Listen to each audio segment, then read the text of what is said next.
ఇవాళ నిఫ్టీని closing base లో చూస్తే అసలు పెద్దగా మూవ్ అయినట్టే కనిపించదండి. 24,072 దగ్గర క్లోజ్ అయ్యి కంప్లీట్ గా ఫ్లాట్ గా నిఫ్టీ మనకు కనిపిస్తుంది. కానీ 1300 స్టాక్స్ పాజిటివ్ గా ఉంటే 1673 స్టాక్స్ నెగటివ్ గా ఉన్నాయి.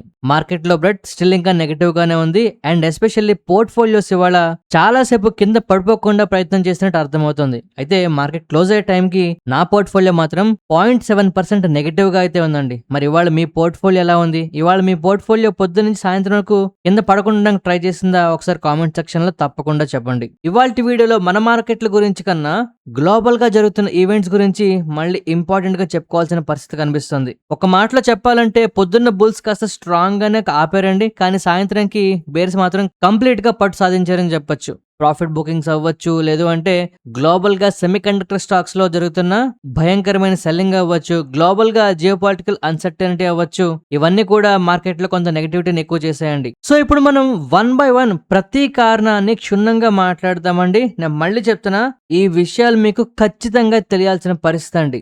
గ్లోబల్ గా ఏఐకి సంబంధించి ఏదైతే ర్యాలీ వచ్చిందో ఇంతవరకు అది బిగ్గెస్ట్ టెస్ట్ నైతే ఎదుర్కోబోతోందండి. ప్రపంచవ్యాప్తంగా ఏఐ భూమ్ అంతా కూడా అవుట్ ఆఫ్ స్టీమ్ అయిపోతుందా అని చెప్పి మనం మాట్లాడుకోవాల్సిన పరిస్థితి వస్తుంది. ఎందుకంటే ఒక్కసారిగా మార్కెట్ లో ఆల్మోస్ట్ అన్ని ఏఐ రిలేటెడ్ స్టాక్స్ అన్ని వీక్ గా మారిపోతున్నాయి. సౌత్ కొరియా తలక కోస్పి మార్కెట్ మళ్ళీ ఇవాళ 7% వరకు పడిపోయింది. ఎస్కే హైనిక్స్ మొన్నటి వరకు ఎంత మంచి న్యూస్ ప్రకటించినా కూడా 11% వరకు నెగిటివ్ గా ఉందండి. శాంసంగ్ ఎలక్ట్రానిక్స్ కూడా 8% వరకు నెగిటివ్ గా ఉంది. మార్కెట్ లో ఇన్వెస్టర్లు నిజంగా క్వశ్చన్స్ అయితే అడగాల్సిన పరిస్థితి. అసలు ఈ ఏఐ రిలేటెడ్ స్టాక్స్ లో వాల్యుయేషన్స్ నిజంగా సస్టైన్ అవుతాయా, లేదు అంటే ప్రపంచాన్నే ముంచేలా ఉన్నదా పరిస్థితి అని చెప్పి. కొన్ని నెలలుగా ఎక్స్ట్రాడినరీ ర్యాలీ కనిపించిన ఈ ఏఐ స్టాక్స్ లో ఇప్పుడు వస్తున్న ఈ ఫాల్, లేదు అంటే ప్రాఫిట్ బుకింగ్ లేదా సెల్ ఆఫ్ మార్కెట్లలో వణుకు పుట్టిస్తుందండి ఇన్వెస్టర్లకి. అయితే ఇప్పుడు మనం మాట్లాడుకుంటున్న ఈ కోస్పి ఇండెక్స్ 8% ఇవాళ కూడా పడిపోవడం, ఇది కేవలం సౌత్ కొరియా వరకు మాత్రమే పరిమితమా, లేదు ప్రపంచవ్యాప్తంగా కూడా ఉంటుందా అంటే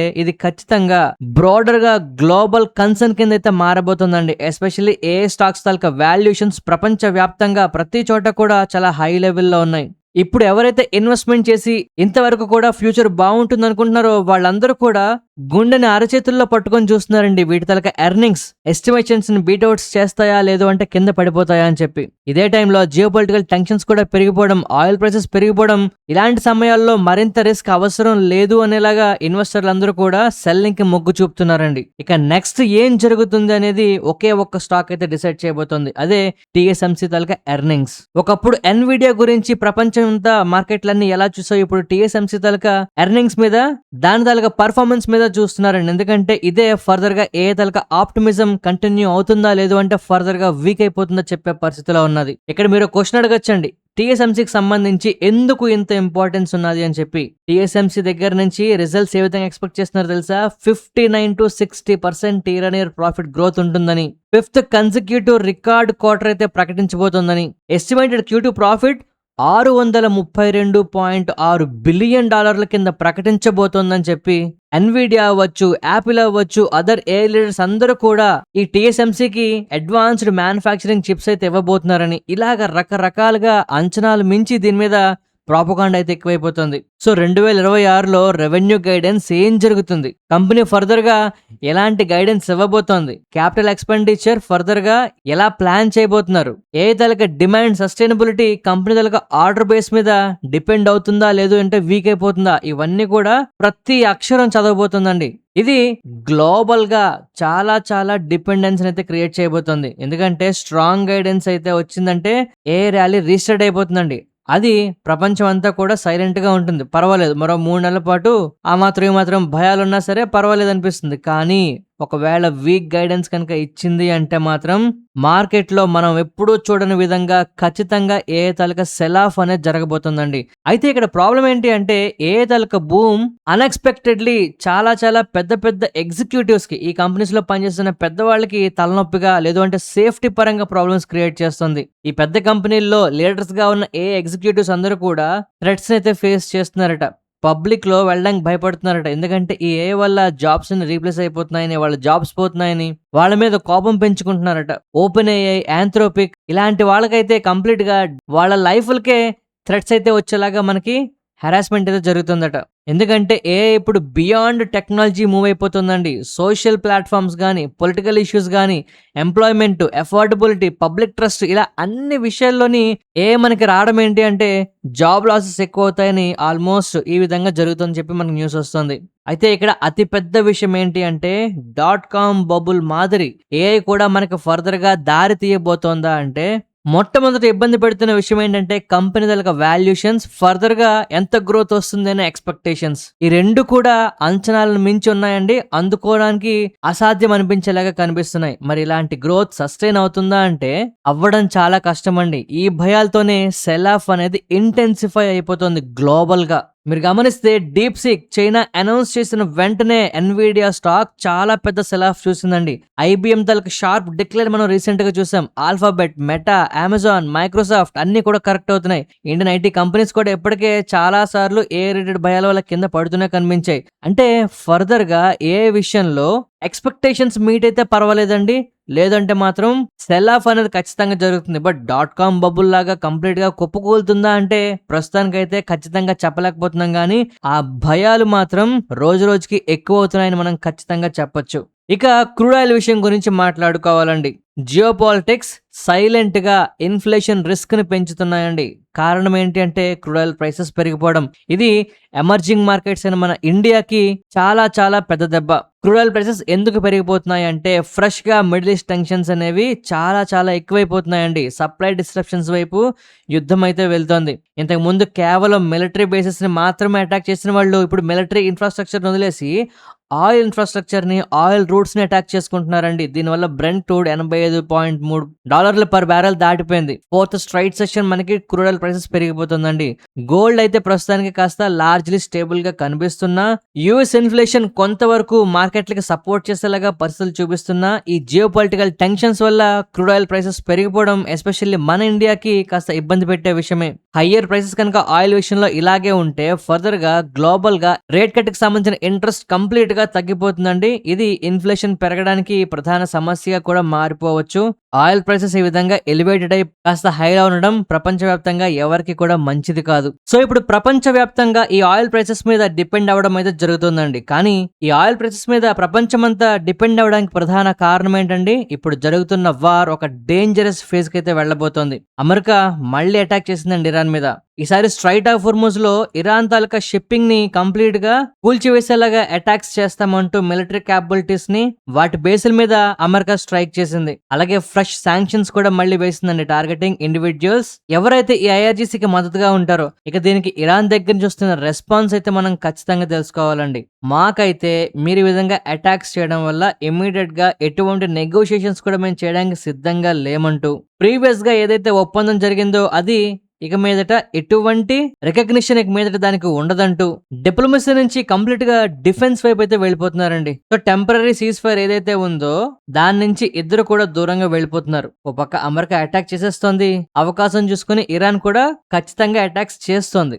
ఈ టైంలో ట్రంప్ దగ్గర నుంచి ఒక పెద్ద వార్నింగ్ వచ్చిందండి. ట్రంప్ ఏం చేస్తున్నాడంటే ఇరాన్ తాలూకా సిచ్యువేషన్ నెక్స్ట్ వీక్ ఇంకా బ్యాడ్ గా ఉంటుంది నెక్స్ట్ వీక్ అంటూ, టెహరాన్ కనుక ఈ నెగోషియేషన్స్ కి ఒప్పుకోకపోతే ప్రెషర్ అనేది ఇంకా పెంచుదాం అనేలాగా ట్రంప్ ఆలోచిస్తున్నట్టు మనకు అర్థమవుతుందండి. కానీ ఇప్పుడు ఈయన ఇస్తున్న వార్నింగ్ మాత్రం మార్కెట్లో కాస్త అలజడి క్రియేట్ చేస్తుంది. సో ఫర్దర్ గా పాసిబుల్ ఎస్కలేషన్స్ ఉంటాయని చెప్పి అందరూ కూడా అంటున్నారు. లార్జర్ మిలిటరీ స్ట్రైక్స్ ఉండొచ్చు, టఫర్ శాంక్షన్స్ ఇవ్వచ్చు, నేవల్ ఆపరేషన్స్ ఇంకా ఎక్స్పాండ్ చేయొచ్చు, ఇరానియన్ ఎనర్జీ ఎక్స్పోర్ట్స్ మీద ఐదర్ దాడి చేయడమో లేదు అంటే వాటి మీద ప్రెజర్ వచ్చేలాగా పోర్ట్స్ దాడి చేయడమో ఏదో ఒకటి చేయడానికి ట్రంప్ ప్లాన్ చేస్తున్నట్టయితే అర్థమవుతుంది. సో నిన్న మొన్నటి వరకు ఓన్లీ స్ట్రైట్ ఆఫ్ హోర్ముజ్ ఒక్కటే పెద్ద రిస్క్ కింద అందరూ భావించారండి. కానీ ఇప్పుడు స్ట్రైట్ ఆఫ్ హోర్ముజ్ కు దగ్గరగా ఉన్న ఒక చిన్న ఐలాండ్ మీద అందరూ చూస్తున్నారు. ఇప్పుడు ఇది గ్రేటర్ టూన్ అంటారండి దీన్ని. ఇది సడన్ గా ఇంపార్టెన్స్ అయితే తీసుకొస్తుంది మార్కెట్ లోకి. ఇది ఒక అన్సింకబుల్ ఎయిర్ క్రాఫ్ట్ క్యారియర్ కింద ఇరాన్ అయితే చూస్తుంది. ఇరాన్ దీన్ని యూజ్ చేసి స్ట్రైట్ ఆఫ్ హోర్ముజ్ లో కంప్లీట్ గా నేవల్ ట్రాఫిక్ అయితే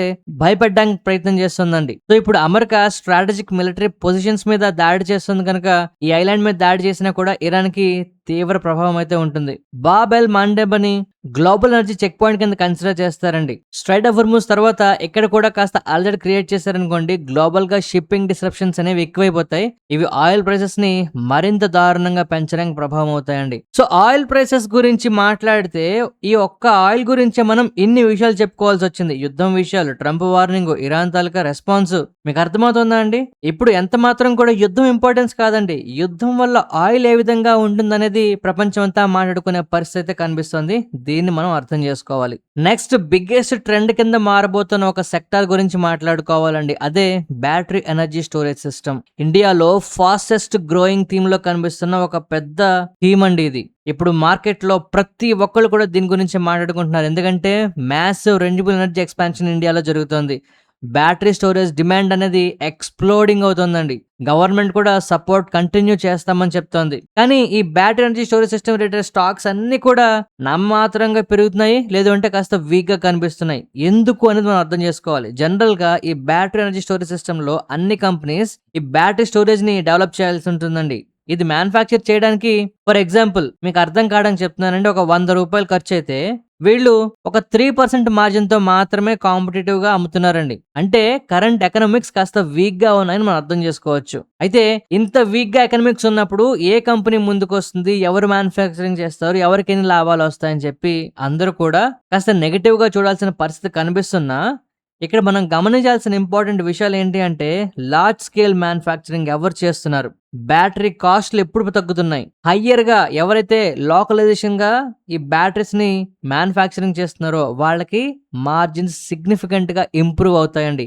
ఈ 3 పాయింట్లు మనం గమనించాలి. బ్యాటరీ ప్రైసెస్ తగ్గుతున్నా, ఎవరైతే లార్జ్ స్కేల్లో మ్యానుఫ్యాక్చరింగ్ చేస్తున్నా, లేదు లోకల్ గా ఎవరైతే కంప్లీట్ గా మ్యానుఫ్యాక్చరింగ్ చేయడానికి ప్రయత్నం చేస్తున్నారో, మ్యాక్సిమం ప్రాసెస్ ని లోకల్ గా కంప్లీట్ చేస్తున్నారో, ఈ 3 విషయాల్లో ఎవరు చేస్తున్నా కూడా ఆ కంపెనీస్ కి మేజర్ ప్రాఫిట్లు అయితే వస్తాయండి. వాళ్ళ దాకా స్టాక్ ప్రైస్లు కూడా పెరుగుతాయి. అయితే ఇలాగా ఈ 3 విషయాలు ఉన్న ఏవైనా స్టాక్స్ మీకు తెలుసా ఉంటే ఖచ్చితంగా కామెంట్ సెక్షన్ లో చెప్పండి. ఇక నెక్స్ట్ మనం డిక్సన్ టెక్నాలజీస్ గురించి మాట్లాడుకోవాలండి. ఇవాళ 6% దగ్గరగా పెరిగింది.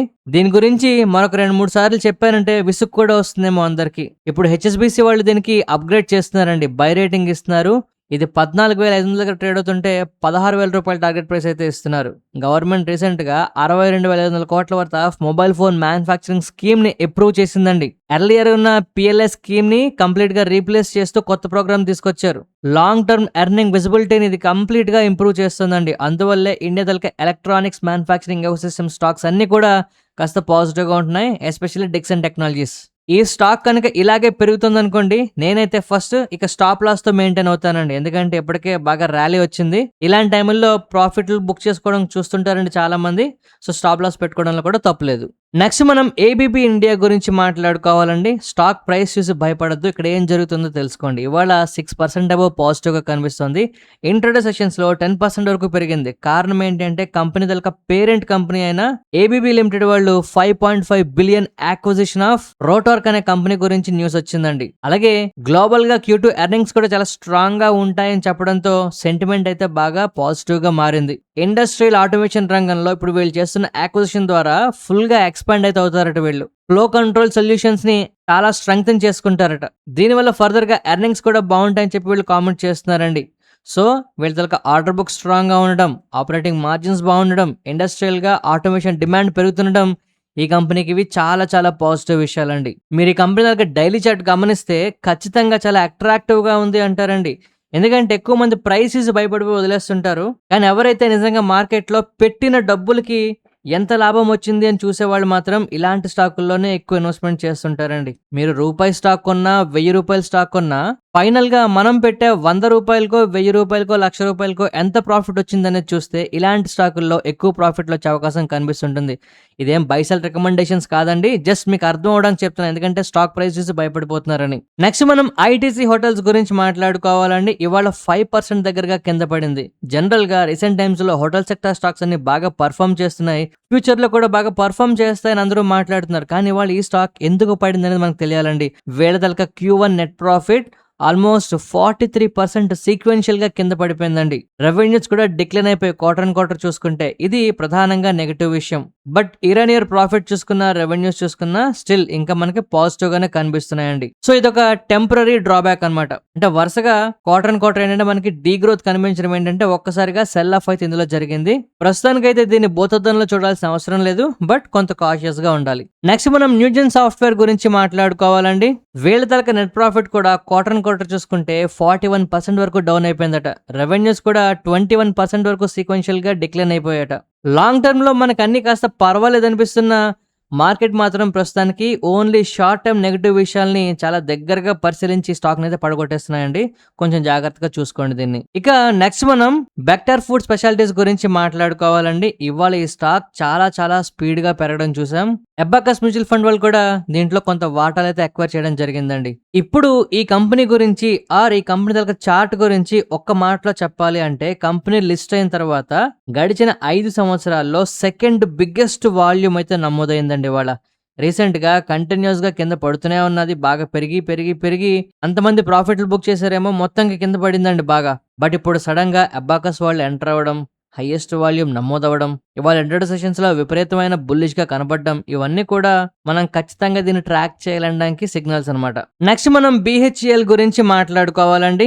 ఇవాళ పొద్దున్న మన గ్రూప్ లో కూడా పోస్ట్ చేసాను చూసారా? ఒకవేళ మీరు ఎవరైనా మన గ్రూప్ లో లేకపోతే ఇక్కడ కనిపిస్తున్న ఈ వాట్సాప్ నంబర్ కి హాయ్ అని పెట్టండి, మీకు లింక్ వస్తుంది. ఇవాళ BHL all time highs touch చేసిందండి. లాస్ట్ ఇయర్ ఇదే టైం కి 455 కోట్ల నష్టం ప్రకటిస్తే ఇప్పుడు 376 కోట్ల ప్రాఫిట్ అయితే ప్రకటించారంటే లాస్ట్ ప్రాఫిట్ టర్న్ అరౌండ్ అయితే మనం చూస్తున్నామండి. రెవెన్యూస్ కూడా 40% ఇంక్రీజ్ అయిందట. సో మొత్తం ఏంటంటే టెక్నికల్ గా చార్ట్ చూసినా బుల్లిష్ గా కనిపిస్తుంది. ఇప్పుడు వస్తున్న న్యూస్ కూడా బుల్లిష్ గానే ఉందండి. బట్ స్టాప్ లాసులతో మాత్రం మెయింటైన్ అవ్వండి. నెక్స్ట్ మనం అదానీ ఎనర్జీ సొల్యూషన్స్ గురించి మాట్లాడుకోవాలండి. ఈ స్టాక్ 1000 రూపాయల కన్నా కింద ఉన్నప్పుడు, బేస్ ఫామ్ చేస్తున్నప్పుడు మాట్లాడితే చెప్పినప్పుడు చాలా మంది విక్రించారండి.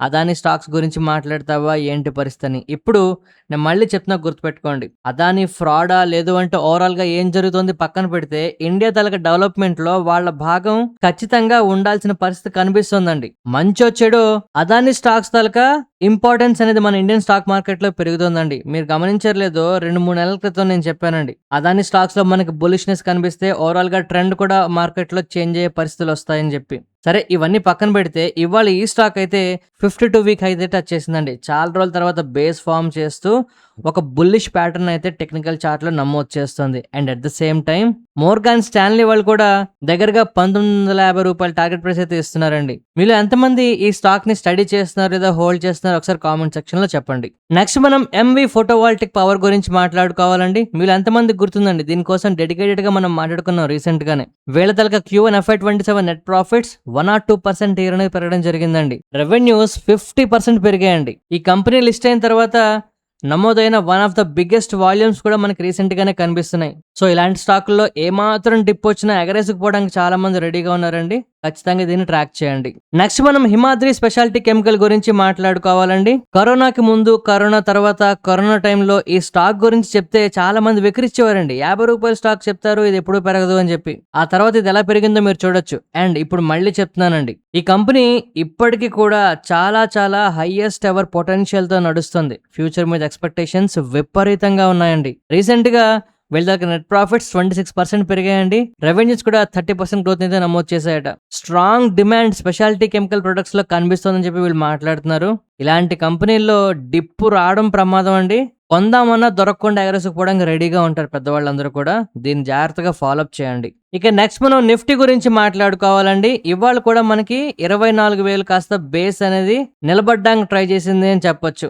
ఇక 1:30 నుంచి ఆల్మోస్ట్ 3 గంటల ప్రాంతంలో ఈ 24,050 దగ్గర ప్రైస్ 2 సార్లు డబుల్ బాటమ్ అయితే ఫామ్ చేసిందండి. సో అందువల్ల ఏంటంటే ఈ 24,000, 24,050 అనేది మనకి సస్టైన్ అవ్వడం చాలా చాలా ఇంపార్టెంట్ అండి. ఇక నిఫ్టీ ఎక్కడ పెరుగుతుంది, ఎందుకు పెరుగుతుంది అనే రీజన్స్ చెప్పి ఆ కారణాలన్నీ కూడా ట్రంప్ మీద లేదు అంటే ఇరాన్ మీద పెట్టడం జరుగుతుంది. ప్రతిరోజు కూడా ఏ రోజు ఏ విషయం వస్తుందో, ఎలా రియాక్ట్ అవుతుందో చెప్పలేకపోతున్నామండి. అండ్ ఇన్ఫాక్ట్ నిఫ్టీలో కాస్త ఇంప్రూవ్మెంట్ కనిపిస్తున్న సాయంత్రం కల్లా ప్రాఫిట్ బుకింగ్స్ జరుగుతున్నాయండి. సో అందువల్ల ఏంటంటే ఖచ్చితంగా మనం కాస్త జాగ్రత్తగా ఉండాల్సిన పరిస్థితి ఉన్నది. ఇక రేపటికి నా దృష్టిలో అయితే 24,100 మీద ఉంటే పర్వాలేదండి. ఆర్ అట్లీస్ట్ 24,050 అయినా మనకి సస్టైన్ అవ్వాలి. వరస్ట్ కేస్ సినారియోలో 24,000 చాలా పెద్ద సపోర్ట్ లెవెల్ కింద మనకైతే ఇప్పుడు యాక్ట్ చేస్తుందండి. ఈ లెవెల్స్ దగ్గర ప్రైస్ యాక్షన్ చాలా క్రూషియల్ గా ఉండబోతుంది. చాలా జాగ్రత్తగా ఫాలో అప్ చేయండి. వీకెండ్ ఒకటి దగ్గర పడుతుందండి. And especially Trump already warning ఇచ్చారు. నెక్స్ట్ వీక్ చాలా డేంజర్ గా ఉంటుంది, లేదా చాలా బ్యాడ్ గా ఉంటుంది అని చెప్పి ఇరాన్కి. సో ఈ వీకెండ్ లో ఆర్ వీక్ తర్వాత ఏం జరుగుతుంది అనేది మనం కాస్త చాలా టైట్ గా మానిటర్ చేయాలండి. తస్మాత్ జాగ్రత్త. ఈ వీడియో నచ్చితే తప్పకుండా లైక్ చేయండి. ఎవరికైనా ఉపయోగపడుతుందంటే మీ ఫ్రెండ్స్ అండ్ కొలీగ్స్ అందరికీ షేర్ చేయండి. ఈ హెల్ప్ చేస్తారని ఆశిస్తూ మరొక మంచి వీడియోతో కలుద్దామండి. ధన్యవాదాలు.